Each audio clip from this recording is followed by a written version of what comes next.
Good morning, everyone. This is Professor Dean, and I am going to be talking about memory and learning. Again, today we're talking about memory and learning. And as you can see, this is from the textbook, the SLS textbook, Orientation to College Learning, and this is copyright from Cengage Learning. So I am just doing this as if I was in the classroom teaching from the PowerPoints that they give us for the textbook for the instructors to use.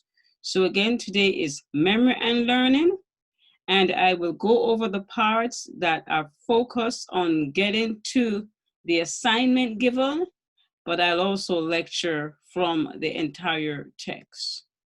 So your textbook talks about learning, and that memory is complex and it consists of various stages and processes. So what do we think are the various stages and processes of learning? We can look at them and the memory processes, right? Memory processes is encoding, understanding, and interpreting so that it relates to you. For example, if you're studying something in a religious setting and you are from a different setting, let's say mechanics, how do a mechanics relate to the religious concepts, right? So that is something. How does it relate to me in my life? How does it relate to me in my understanding? So how do I interpret the information from my perspective so I can understand it for my memory?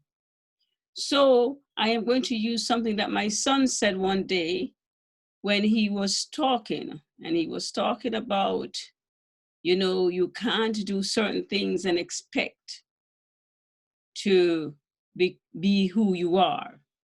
So he said that in order for you to be the person that you want to be in your Christian walk of life or your religious walk of life, you have to practice. And he says the same thing you do when you're as a mechanic. You can't have a broken vehicle and you don't bring it to the mechanic for repair. You can't have a broken heart. You can't have a broken engine. You can't have a broken light and you don't bring it in for repair. And he made very clear statements, but he related to him as in his little head as a mechanic. So encoding for him was interpreting the religious concepts so he understood it from his mechanic point of view. What is broken needs to be fixed. And how do we fix that from a mechanic point of view? So that was his encoding. Make it meaningful to him. Storage. Work on putting this information in your long-term memory. So LTM here means long-term memory. And you'll see a lot of abbreviations in these PowerPoints because abbreviation is another way for us to learn. So how can we get it into our long-term memory? We practice, practice, practice. Remember, everything starts in our short-term memory, but then it goes into our long-term memory. Just like when we rehearse verses, when we rehearse poems, when we rehearse songs, when we rehearse love songs to sing to our loved ones, it becomes part of our long-term memory. So when we rehearse, it becomes part what? Long-term memory. Retrieval. Retrieval is going back into our memory and remembering what we learned so that we can put it forward on the test. So if I told you to remember a song from Michael Jackson, many of you could scream one out. If I tell you to remember a song from Whitney Houston, many of you can scream that out. For those of you who go to churches, if I tell you to remember a song from maybe John P. King, some of you could scream that out. If I tell you to remember a song from another religious person, you may be able to scream those out. But retrieval is getting information back out of your long-term memory, right? So there are three types of memory. There's what we call the sensory memory. Then we also have the short-term memory. Sensory, short-term, then long-term. Sensory has to do with what? Our senses. What are our senses? Eyes, mouth, ear, right? Sensory. Look at me doing all of them, trying. I'm trying to do all of them, right? Eye, mouth, air, what we sense, our nose, right? Those are sensory. Now, short term. Or short term is what we see for now. So if I say to you, the sky is blue, right now you're like, what is she talking about? But of course, your mind goes to a blue sky because you know what a blue sky looks like outside. Or if I talk to you, I have a conversation and I ask you, how was your day? We'll have that conversation and you say, oh, my day was good, Professor. I got some assignments done. I woke up, I had breakfast. I got to do some stuff. You know, that's how you guys talk. And then you finish it. It was a good day. So, it's so. I'm like, okay, very well, very well. But in a few minutes, maybe, I say to you, did you do your assignments? How was your grade in class?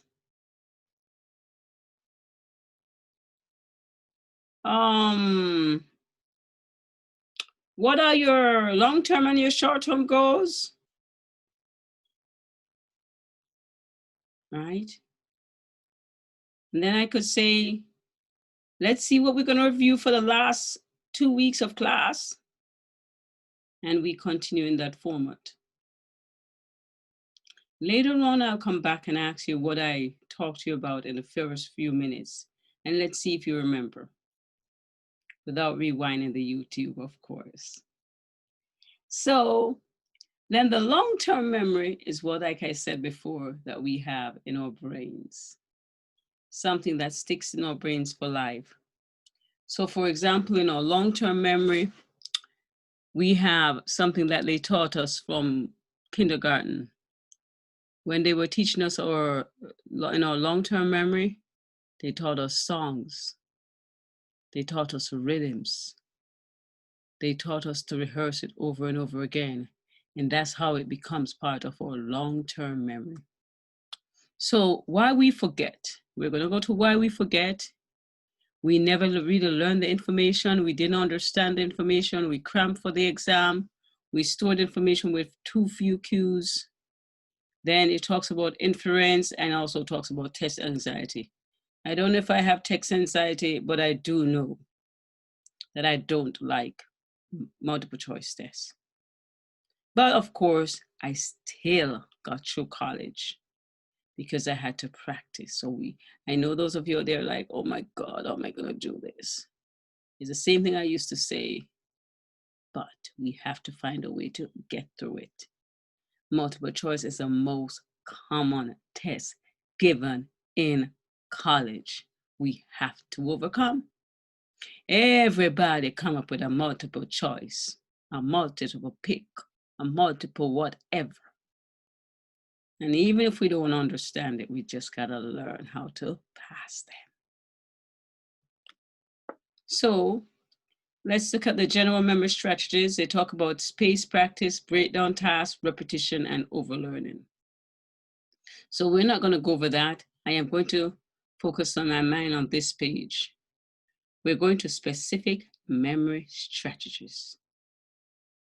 Now, the specific memory strategy is talking about the rehearsal strategies, elaboration strategies, organization strategies, comprehension strategies, affective and motivational strategies.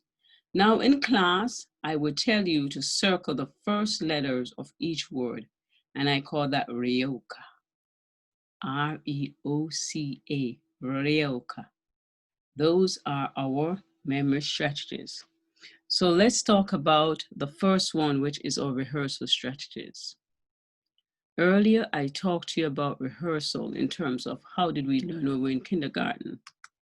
So when we were in kindergarten, we learned rehearsal strategies. We did A, B, C, D, E, F, G, H, I, J, K, L, M, N, O, P, Q, R, S. We did that all the time. Now, nobody forgets their ABCs.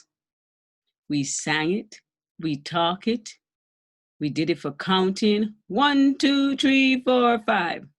1, 2, 3, 4, 5, 6, 7, 8, 9. I still remember those things because they had us singing them over and over and over again, right? Even our songs, cumpleaños feliz, cumpleaños feliz, right? We learned them over and over again in terms of we learned them because that's the way we were taught. Now, let's talk about my little French. Bonjour, mademoiselle. Comment allez-vous? Right? I learned that all when I was in school in Jamaica. I had to do a little bit of French, a little bit of Spanish, and English. And don't talk about our famous patois. I know that by heart, but I won't do that for the purposes of class. But we did comment allez-vous? Je ne pas. Oh, I can't forget some of these things, right? Comment allez-vous? All of those phrases. So we learned all of these when we were in high school, elementary. When we were going to schools, that's what they did. And that was rehearsal strategy to make us repeat it over and over again. And for some of you who don't understand what I was saying in the French part, comment allez-vous, bonjour. Bonjour means good morning. Comment allez-vous, I remember, I think is what is your name? Je m'appelle Tracy Dean, right? So I'm saying my name is Tracy Dean. So those were my rehearsal strategies. And cumpleaños feliz, most of us should know that means happy birthday to you, right? Those are things that are stuck into our what? Rehearsal strategies. We learn it over and over and over again. So that is rehearsal strategies involve practicing the material until it is learned. Now, elaboration strategy. Elaboration strategy is talking about forming associations. Forming associations. So what I usually do in my classroom, I usually say to my students, we're going to play a game. I am going to list out some things, and then you're going to tell me, what am I thinking of? Professor, I say, yeah. We play that game. Y'all do those games on the TV shows where you're guessing what the spelling is on those TV shows, and you're guessing what songs they're talking about. You're guessing all these other things, and you're playing Who Wants to Be a Millionaire? Well, let's be a millionaire in my class. Let's guess for points. What are elaboration strategies? If I tell you some items, I want you to guess. What is she thinking? What is she talking about? And how all those things put together help you to remember. So let's talk about colors and things. Orange, black, people. Orange, black, people. What am I thinking about? Giving you a chance to think. Some of you maybe say, Halloween. Right, no. Orange, black, people, no. I am not thinking Halloween. I don't like that holiday. Okay, what else could be orange, black people? Sometimes you see it in movies. Tell me, what am I thinking?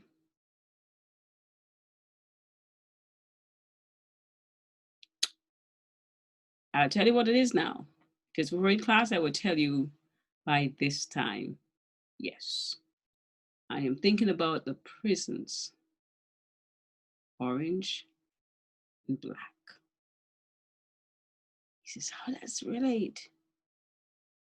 If you live in a black community, they'll say, I don't look good in orange. That means I ain't going to no jail. Right? But if you notice, by association, that's how a black community will say, I don't look good in orange. That means I'm not going to jail. Black made the black people. Orange, it's the jumpsuit that they wear. And no, I don't look good in orange. I prefer pink.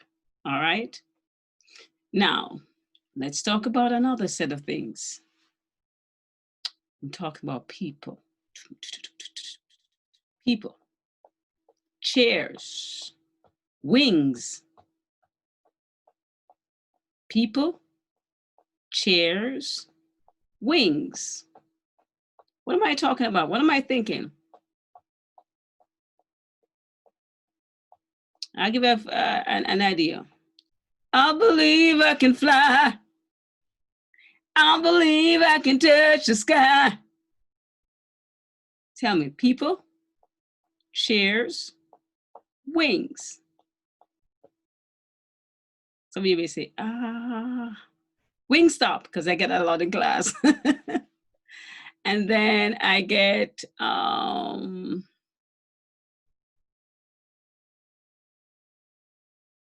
airport.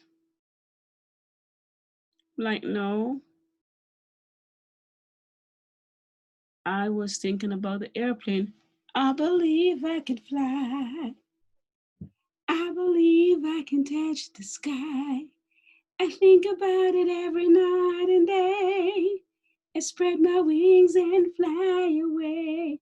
Some people like, teacher, you like R. Kelly? No, I just like that part of the song. The man is thinking he can fly. He's dreaming. But that to me relates to airplane. Right, so I believe I can fly. So what about an airplane? Airplane has wings. It has people, and it has somewhere for you to sit. So do you understand what I do when I do elaboration? Associating things around me. Then let's talk about something else. Red. Another one of red. White. People. Music. Special songs. A big belly person. Oh, they'll get that by now, right? That's Christmas. Yeah, that Christmas. But some people could also say, Valentine's Day, teacher, same colors. I said, that's right. But Christmas, the big belly guy, Santa Claus. All right. And the other one could be Valentine's Day, but I was specifically thinking about Christmas. That's how we associate Christmas, at least for some of us. Now, if we're in another country, we'd associate Christmas differently, because in my country, we don't have no Santa Claus. At least for mostly my years I was there, we don't have Santa Claus. We have people in the streets. We have people singing. We have people going to churches. We have people doing all kind of stuff. And we have a big market night out there. Can't remember it right now what we call it, but I do know what it is, because most years I go down to my country, I do participate in it, right? So we have like all night shopping going on all night in the streets of Jamaica. Yes. We all gonna love where we come from. So no matter what, we're all gonna love where we started from. So we'll have that whole shopping going on at night, and then the next day is Christmas Day, right? And then after that, we have what we call Boxing Day. And it's not this kind of boxing. In Jamaica, we have what we call Boxing Day, but it has nothing to do with your hands. It's just the day after Christmas. So that's why sometimes I don't use the term Boxing Days while I'm in America, because to America, boxing is just the ones with the fists. In Jamaica, it has two meanings. Boxing Day in terms of the day after Christmas, but boxing in Jamaica also means the boxing games also, right? So boxing, the word boxing has two meanings for us. Now, so that's elaboration strategies where we're forming associations or we're connecting information to what we know. Organizing is talking about putting materials in places to make it easier for you to learn and recall. So if I gave you a group of items, pen, pencils, crayons, notebooks, highlighters, you also says, teacher, those are school supplies. Exactly. That's what organizational strategy is.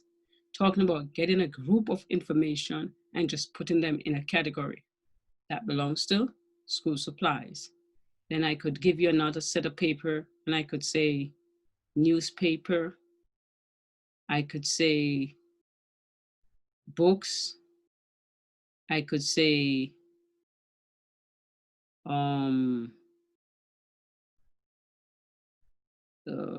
reading.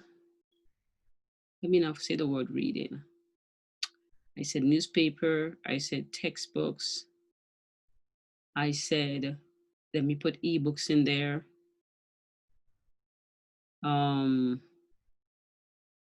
Computers too. You could do that with computers. And it could be what we categorize as reading materials, places that you read, right? You can read a newspaper, you can read a textbook, you can read a computer screen like I'm doing now, you can read an ebook, things that we read. We could also create a category of knife, scissors, razors. What are those? Things that we cut with.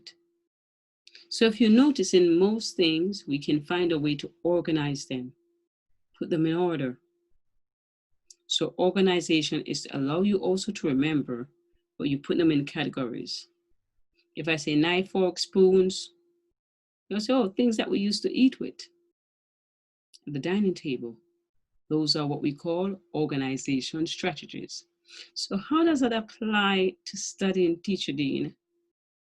Well, when you're studying for your biology class, you better be able to organize those things so you can remember all those long names.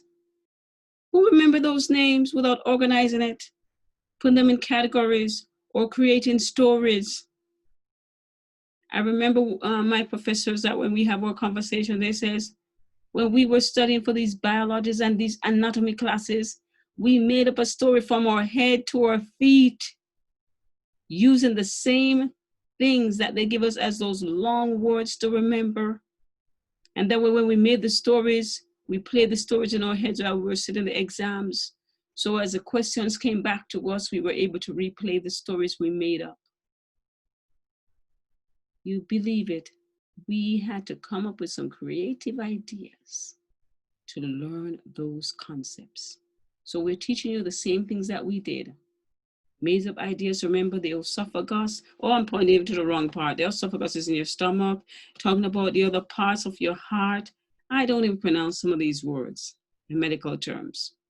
I leave that to my other friends who can do that very well. Right? I just know that I learned the first letter related to something else, and then I'm able to remember. So this is for organizational strategy. Comprehension strategy is talking about what we use to understand. Comprehension means You understand the material so you can teach it back to others. And you need to find a mommy, a daddy, a sister, a brother. Says, can I teach you about my college work? And see if you understand what I'm understanding.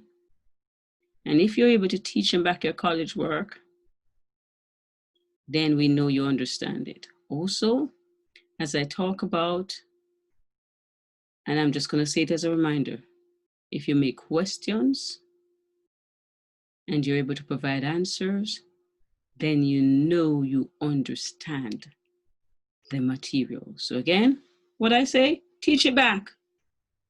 And teach it back don't mean you use all the big words that they write in the textbook.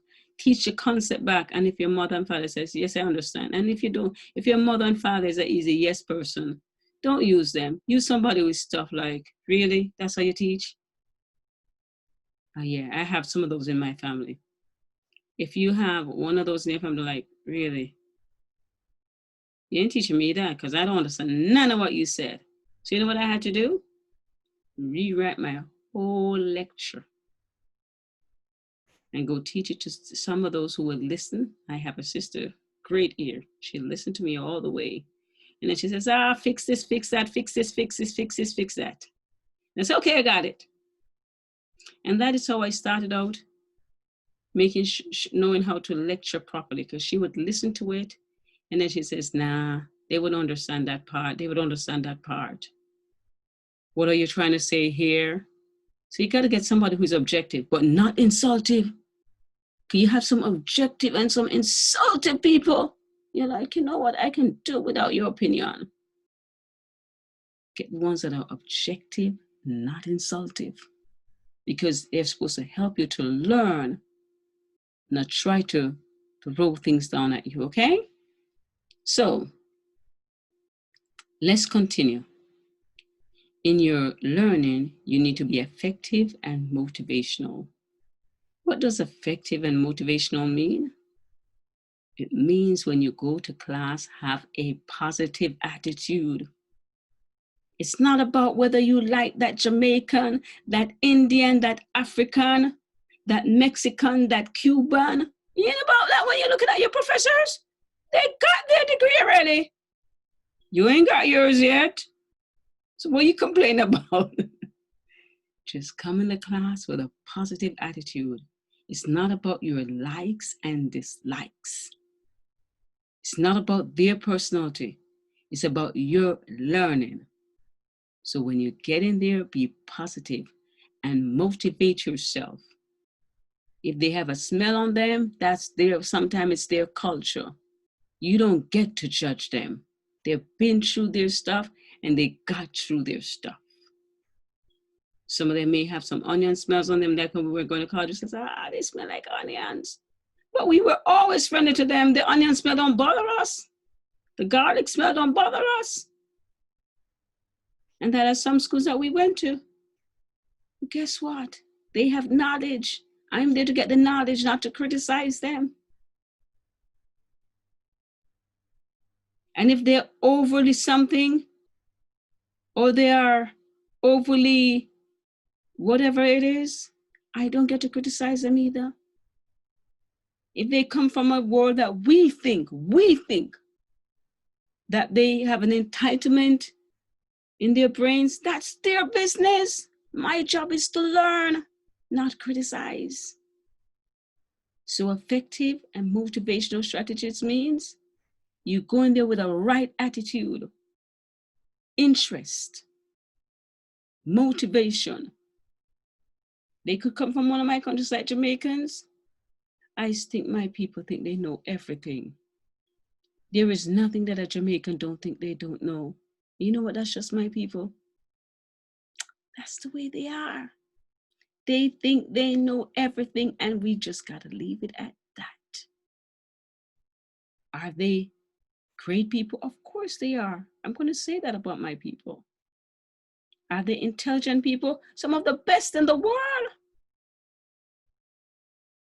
Do they make histories all the time? And if you notice, that's just me. I say, I'm from the country with boat. I'm from the country with this one. I'm from the country with Bob Marley. It's my people. Do I think I'm intelligent and smart? Of course I do. Do I think I know a lot of things? Yes, I do. And if my knowledge is thus where my knowledge base, and it's still to me as a Jamaican, a lot of things. So that is just cultural for some of us.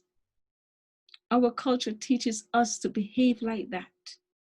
We know a lot of things, and even if we know it, we act like we know it until we get it. Our cultures don't teach us to pretend. Our culture tells us to get smarter. When we were brought up, we were told to reach for the heights.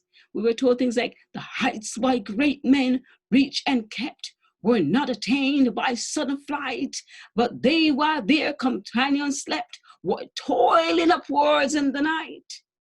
We were told all those things. What do you think we do? We put them into play. We were told a man work not, neither does he eat. So sorry if we have 7 jobs and 8 jobs. That's what we're told as Jamaicans. We were told what the wise men did, and we were told what the foolish men did. Some build their house on the rock, some on the sand. That's what we were told. So it's a part of us to keep saying those things. And we would sing those things into our heads. So it becomes a part of our memories. So yes, be effective and motivational in your attitude, in your interests, and your motivation. Now, we're going to go to another part of what we call the memory strategies, where they're asking us to talk about the acronym REHOCA. So we're going to go back to REHOCA. And in REHOCA, what I want you to do now with me is to reorganize REHOCA. If I say to you, what are the memory strategies? Rehearsal, elaboration, organization, comprehension, and effective. How could you reorder that to remember the words? And we're only looking at the very first letters. So it's R-E-O-C-A. It's the first letters. Again, it's R-E-O-C-A. And sorry, I just bent a bit, so you might have missed my face. So it's R-E-O-C-A, REHOCA. Now, if I was going to reorganize this, I could say, and I want you to write this down so you see it, A-C-O-R-E, a core. I could do A-C-O-R-E, a core. And I'm going to slightly change my computer so you can see that I have a board right here. A board right here. And I want us to think of ways that we can reorganize it. So I gave you the first one, a core, and I'm going to ask you to think of another way that you could reorganize or reorder so you could remember the memory strategy. Now, I gave you a core. What else could you come up with? It's a place. My first clue is going to be a place. A place. And I'm going to erase this board right here. Bring my computer closer. So if you notice, I'm doing this so you can see where I'm at. Right here. Rehearsing, cleaning the board. And then I'm bringing this over so we can talk about what could we do as if we were in a classroom. And I hope you can see everything well, because now I'm moving from my face to the board. So if I'm changing this, And yes, I'm doing this so you can get it. I did A-C-O-R-E, a core. Do you see that? So we're moving from Ryoka.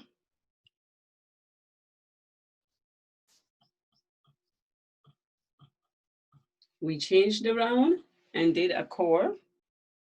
What else can we do? We could do a place, C-O-R-E-A, Korea, right? What else could we do? There's a famous president of the United States. Something that he did while he was a president. He created something that some people use, some people hate, some people don't like. Again, that's opinionated. It starts with the word O, and let's see if we can get the rest. So it starts with O, and then it's C-A-R-E.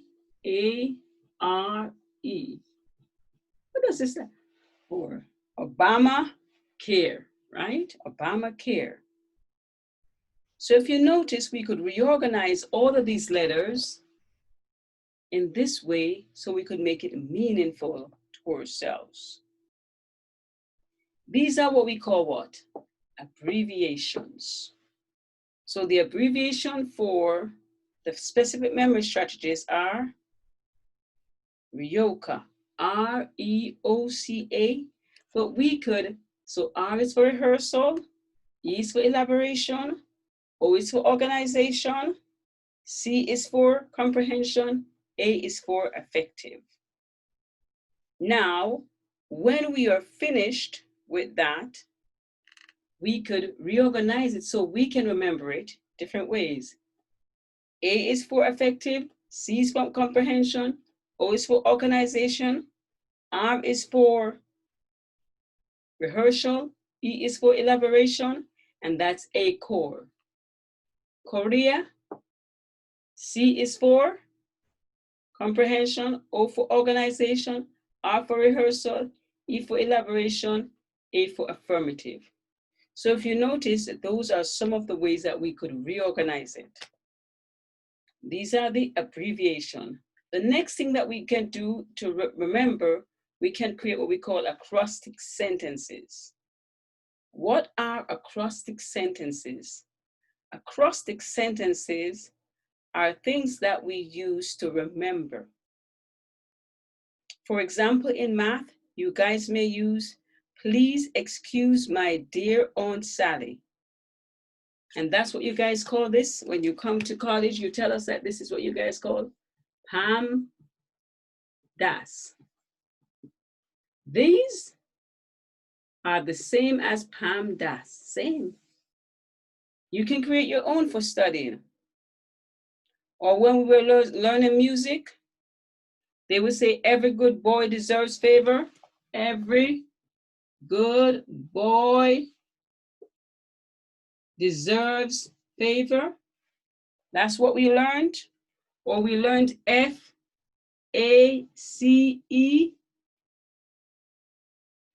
Right? Those are abbreviations, acronyms and abbreviations. So the same thing you're going to be doing your assignments. You are going to look at these abbreviations and you're going to create what we call acrostic sentences. So for our acrostic sentence, and the first one is Ryoka, we could say rats eat orange cats always. And you're like, rats eat orange cats always. Listen to what I said. Rats. Let me write this out a little bit better. All right, I'm going to remove the word a core because in a regular class, my word will be bigger, but I'm going to do it the way I want to do it. Rats eat orange cats. Do you see that? Rat eats orange cats, and the last one is always. So I want you to focus right here. And I know the first thing you guys are going to say, Teacher Dean, rats don't eat cats. My rats eat cats. So leave it at that. Rats eat orange cats always, right? My rats are big enough to eat cats. And that's what we do. So this is Ryoka. That's the abbreviation. That's the acrostic sentences. So for your assignment, you are going to do what? Look at the abbreviations or create the abbreviations. Then you're going to create the acrostic sentences. A few of you have done it before, but some of you are going to say, I don't know what to do. Create abbreviation, create an acrostic sentence. The same thing like you did in high school and if you went to school in Jamaica. America, PAMDAS. Many times in music class in Jamaica, we did Every Good Boy Deserve Favor. We did FACE. But we all had abbreviations to learn materials. If you have any questions, have any concerns, you know how to contact me in the college classes. But you can also look up on the internet acrostic sentences. You can look up on YouTube acrostic sentences. If you were in the classroom, I would say, let's talk about it and practice it together. But for purposes of what we're doing at this time, we're going to do what? Look up what is acrostic sentence. And someone say, Professor, I don't know how acrostic is spelled. Let me just write it out because it's not that hard. So I'm going to erase this word and put ACROSTIC,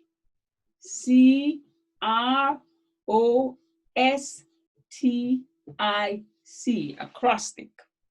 So you're going to look up acrostic sentences. Acrostic sentence. All right, acrostic sentence. And learn how to make some acrostic sentences so it can help you to remember for your exams. Now, I'm going to switch back to me. So we talk about memory strategies, how we're going to reorder the words in the assignment and create acrostic sentence. And in every country, we have ways that they teach us to remember things. Way they teach us to remember something. You know, rehearsal strategy in Jamaica, they may have taught us the months of the year differently from you guys. They teach us the days of the week differently from you guys. Some of us in the Caribbean countries learn the same way. Some of us in the America learn differently. I know in America, when you do the months of the year and the days of the week, I believe you guys did your knuckles, right? They use the knuckles, I think January, February, March, April, May, something like that, June, July. I don't know how they did it, but the knuckles was what you guys use to learn and some students told that to me, so I have never practiced it, but I know in my culture in Jamaica, we used to sing and we would do January, February, March, April, May, June, July in a song, and it goes like this. January, February, March, April, May, June, and July. January, February, March, April, May, June, and July. August, September, October, November, December. August, September, October, November, December. January, February, March, April, May, June, and July. So that was one of our rehearsal strategy in Jamaica. And my people from Jamaica, they'll make a song out of anything. Even today, when we had hurricanes in Jamaica, the way I remember the hurricanes in Jamaica is Gilbert, give me this, Gilbert, give me that. Gilbert, give me this, Gilbert, give me that. That's the way I remember Gilbert. Why? They make songs in Jamaica about almost everything. I'm sure right now there's good COVID songs in Jamaica, right? But that's my culture. And if I think I remember, I saw one on either YouTube or someplace where there were two little things, kids singing about face masks, but they were giving instructions. And I think I remember an African video doing the same thing. But that's the culture I come from. We make songs, we make poems. And in America, we use something like the spoken word. And I love American spoken words because it's just something that they do, which is similar to us. We are Mutabaruka, would speak, right? And he would do something like spoken words. And it's similar to what we do. So in many of our cultures, and I know some of you from the Spanish cultures are like, what is Teacher Dean talking about? What's spoken words? Students, we are in America. We need to learn everybody's culture. We need to become diverse. So if you don't know what spoken words is, look it up. Spoken words, Black American. Spoken words. That is something in their culture. It's beautiful to learn. Learn about Black culture. Learn about white culture. Learn about Spanish culture. Learn about Haitian culture. Learn about all the cultures, the Indians, the Africans, every culture that you encounter with. Try to learn something from them. Ain't nothing wrong with that. You live beside them anyway. At least learn what they do. If you're going to become a part of what they call the melting pot in America, whether it's melting or not, that's not the problem. Learn to live well with your neighbors. Understand a little bit about their cultures. Right? Understand it very well. Understand what to do. So that is what you need to do for learning about cultures in America. Learning about how to remember things. They can teach you something that can help you to remember. They can teach you how they remember. But for purposes of exams, we're going to learn to create what? Acrostic sentences for those long terminologies that we got to know the parts of the body, that this, that they want us to learn. These lengthy formulas. Create something funny. Create something unique. The way you think. Just no profanity. We all know the rules. For colleges, no profanity. But make it funny so that you can remember for your exams. This is Professor Dean. Thank you again for watching. Have a wonderful day.